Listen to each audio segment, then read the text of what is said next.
Please welcome Jonny Harris.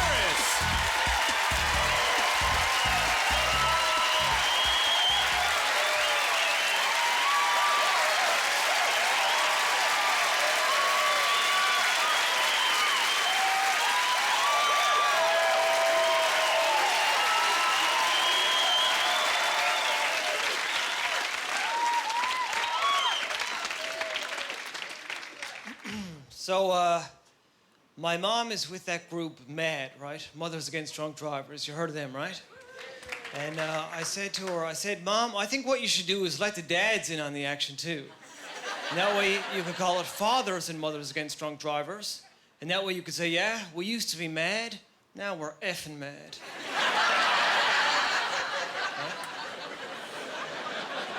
Yeah. Little edgier, right? Well, the thing is, I don't know if my dad would go. He's always on the booze. No, it's a real problem. He's like a chocoholic, only not with chocolate, with alcohol.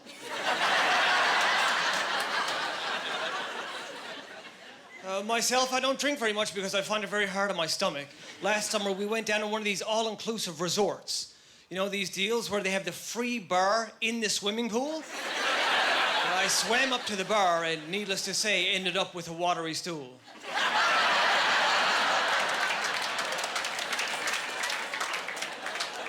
I told my mom I wanted to be born again. She said that would tear her apart.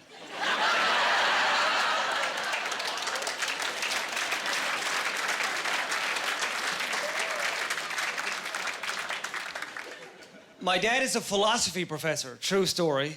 And I grew up in a small town in Newfoundland, so it was kind of weird being the son of a philosophy prof. When me and my buddies got caught smoking, they got grounded. I had to stay in my room until I could prove I existed.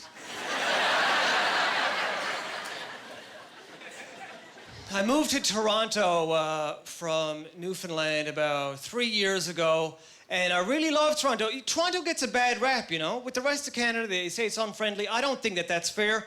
I think if you move here from a smaller town, you're going to encounter cultural differences, right? Like a city of this size, this many people, this many ethnicities, there's just cultural differences that you're going to come across, even in the way that you greet somebody.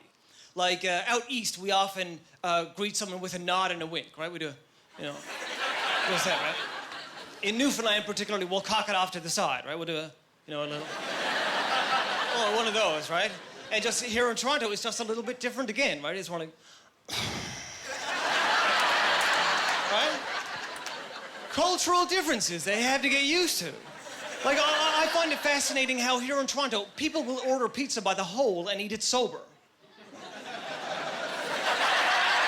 Although they have snarky bums here in Toronto, and I don't like that, and I don't think I'll ever get used to that.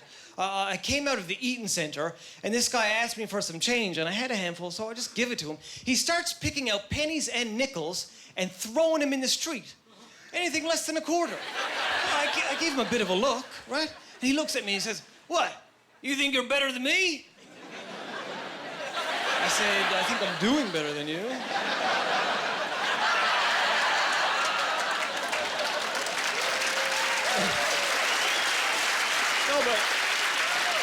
No, it's bad, because no sooner do I turn away from that guy, there's another guy, and he asked me for money, and I know this is not the right thing to do. I gave him money to beat up the first guy.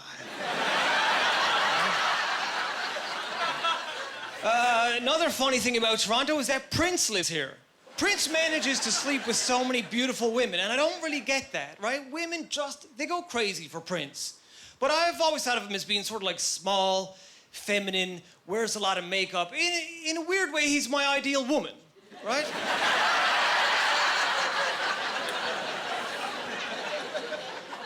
Which made it the cruelest of ironies when he slept with my girlfriend in Toronto. Let me tell you, walking in on that was very weird, you know?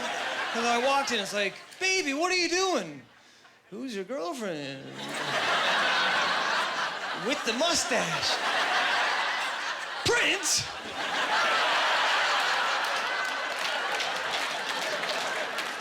Suffice to say that relationship did not go very far.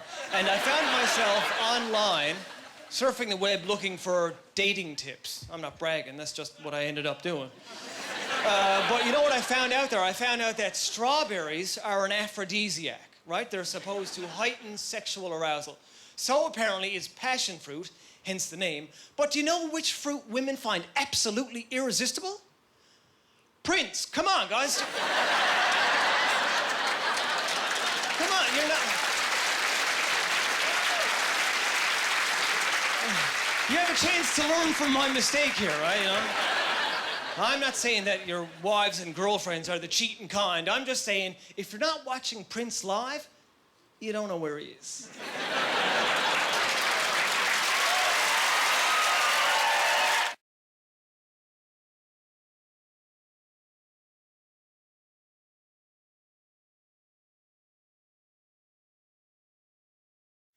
Well, I'm certainly no Romeo. I was seeing a girl for some time. It was going quite well, and then, I don't know, it all started. She decided she was going to take... I was seeing a girl for some time. It was going quite well, and then, I don't know, it all started. She decided she was going to take birth control pill, right? And she started taking... Some of the gals might know this brand, tricycline, right? So she started taking tricycline, but she started gaining weight. So I said, tricycline.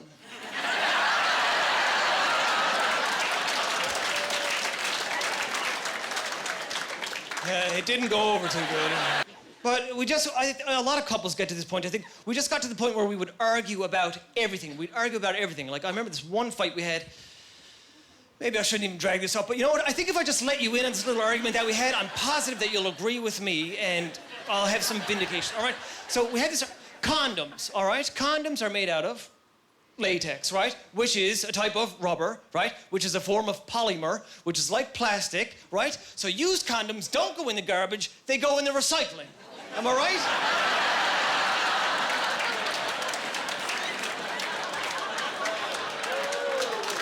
Right, yes, they do.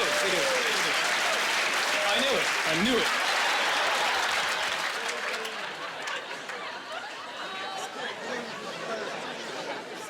Anyway, the long and the short of it is we broke up. But you know what? I saw her a couple of weeks later, and now she has a nose ring.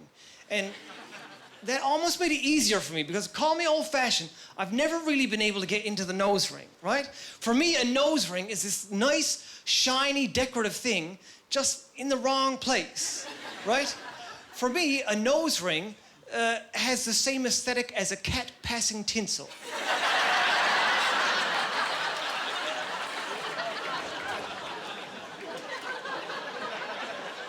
I think part of my problem with the ladies right now is that I'm just not very good at being sexy, right? Some people can. Some people can just, they can just throw it on, right? And whenever I try to be sexy, I get it all backwards. Like, you know how when people go to make a sexy face, right? They make the sexy face, they squint their eyes and they bite their bottom lip, you know? Right? They make that sexy face. But I always tend to widen my eyes and bite my top lip.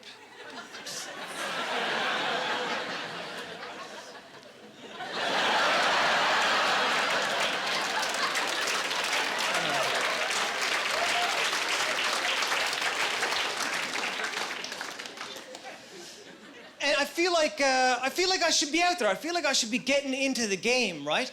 And because, you know, I say to myself, Johnny, you're still young. You gotta get out there and stuff. And this is gonna sound weird, but one of the reasons that I feel like I should be trying to get some action is because I believe I have the good fortune of living in a time in history when women's genitals are so beautifully groomed, right? Right? Women really clean up down there nowadays, right? Which is great. There's like waxing and trimming and shaving. Some gals will shave the whole thing, and I think that's great. And I'm not being a perv when I say that, really. Like, no, I'm not. Because some girls, you know, think that they say, oh, why would you want me to shave the whole thing? Well, you want me to look like a little girl? That's got nothing to do with it.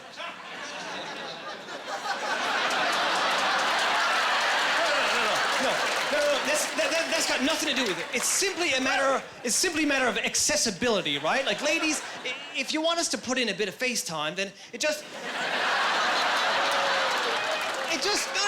makes everything so much easier. Like when I was a teenager and we were first starting to fool around and get into that stuff, there was no trimming, hedging, cutting. It's like a conservation forest down there, right? And it was awful because you're young and you're insecure and you don't really know what you're doing. You go down there and you're faced with that and you're pushing it one way and you're parting it the other way. Sometimes I find myself reaching up and taking bobby pins out of her hair and trying to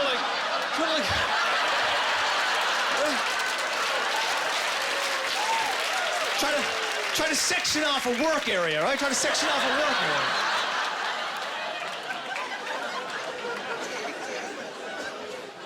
Ironically, the one area where girls will most often leave some hair is the little strip right at the top. That one little strip right at the top, right? It's called the landing strip, right? It's called the landing strip. But really, that's exactly where, that's where we land, really. That's the one spot that we need it gone, really. If you're thinking landing strip, think less plane, think more helicopter. We need a clearing. We need a clearing landing. In fact, I think it would be cool if girls only just shaved that one spot, right? Like have one bald spot right in the middle with a ring of hair around it. You'd call the friar tuck, right?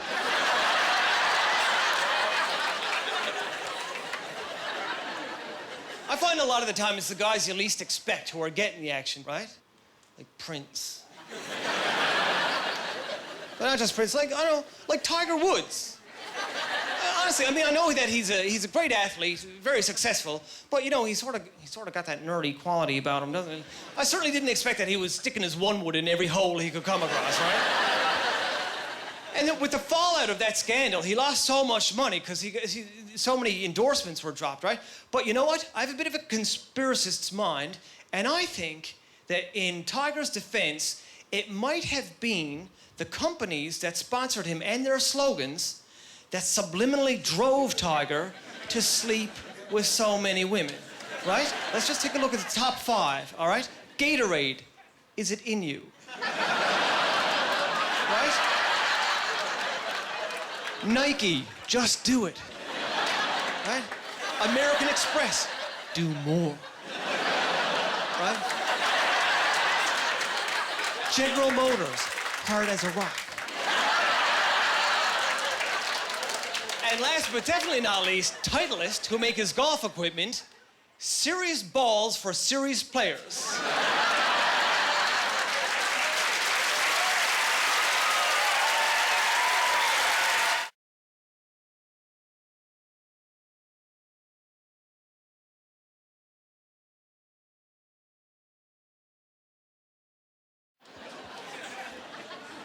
You know, I've been following this dangerous dogs debate. You know how, pit bulls are illegal in Ontario. They're illegal in many places in the world right now.